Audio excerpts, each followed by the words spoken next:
Fakta-fakta Pertamina Indramayu meledak, penyebab ledakan, hingga kerugian. Kilang minyak milik PT Pertamina Ruvi Balongan, Kabupaten Indramayu, Jawa Barat, meledak dan terbakar hebat sekitar pukul 1 waktu Indonesia Barat pada Senin, tanggal 29 Maret tahun 2021. Berikut adalah fakta-fakta Pertamina Indramayu meledak yang telah dikumpulkan suara.com. Hingga saat ini belum ada keterangan resmi dari pihak terkait soal kejadian kebakaran tersebut. Sebuah akun Twitter @terangsubuh sempat mengunggah video yang diduga merupakan ledakan kilang minyak PT Pertamina Ruvi tersebut. Berikut ini beberapa fakta Pertamina Indramayu meledak, yang telah dirangkum dari berbagai sumber.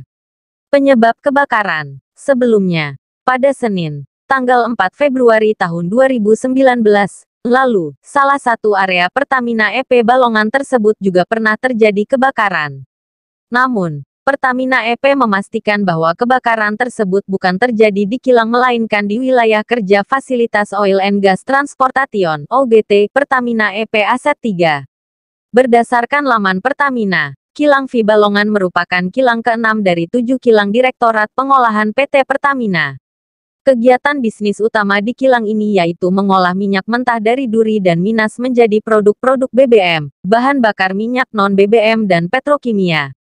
Kilang ini mulai beroperasi pada tahun 1994 dan terletak di Indramayu atau sekitar 200 km arah timur Jakarta.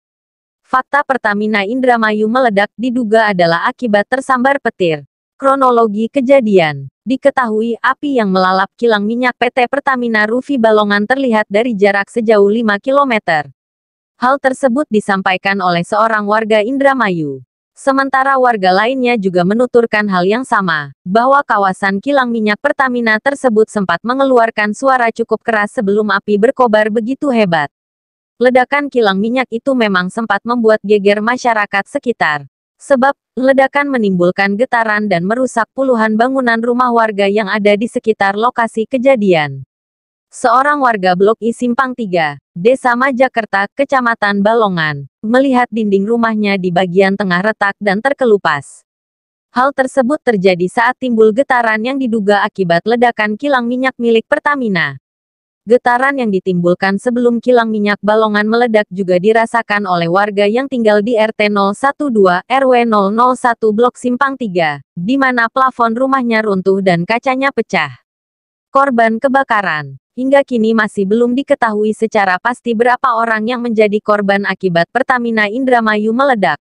Namun mobil ambulans dan truk petugas hilir mudik di lokasi kebakaran. Kemudian, mereka yang mengalami luka-luka dilarikan ke RS Pertamina Balongan dan RSUD Indramayu. Selain mengevakuasi korban di lokasi kebakaran, petugas juga mengevakuasi warga di sejumlah desa yang berlokasi di sekitaran PT Pertamina Ruvi Balongan. Perumahan Bumi Patra dan Pendopo Indramayu dijadikan sebagai lokasi pengungsian dadakan. Di tempat pengungsian tersebut, sudah disiapkan tenaga medis, di mana mereka akan memeriksa kondisi kesehatan dari para warga. Sebagian warga kini harus mengungsi dengan menggunakan kendaraan pribadi masing-masing. PT Pertamina telah mengungkapkan insiden kebakaran pada kilang Balongan terjadi pada 3 unit tangki pada Senin, 29/3, dini hari. Pihak Pertamina memastikan bahwa pasokan bahan bakar minyak BBM akan tetap terjaga dan menghimbau masyarakat untuk tidak khawatir. Corporate Sekretari Subholding Refining dan Petrochemical PT Kilang Pertamina Internasional Ifki Sukarya menjelaskan bahwa BBM yang diolah di Kilang Balongan merupakan pasokan untuk wilayah Jakarta dan sekitarnya. Saat ini, Sukarya melanjutkan, yang dilakukan adalah fokus penanganan pada pemadaman kebakaran kilang. Untuk itu, Pertamina juga turut mengerahkan bantuan dari unit kilang lain yaitu RU 4 Cilak. Untuk kerugian saat ini belum bisa ditaksir. Sementara untuk penanganan para korban saat ini korban yang menderita luka bakar sedang dirawat di RS Balongan. Demikian fakta-fakta Pertamina Indramayu meledak yang berhasil dihimpun.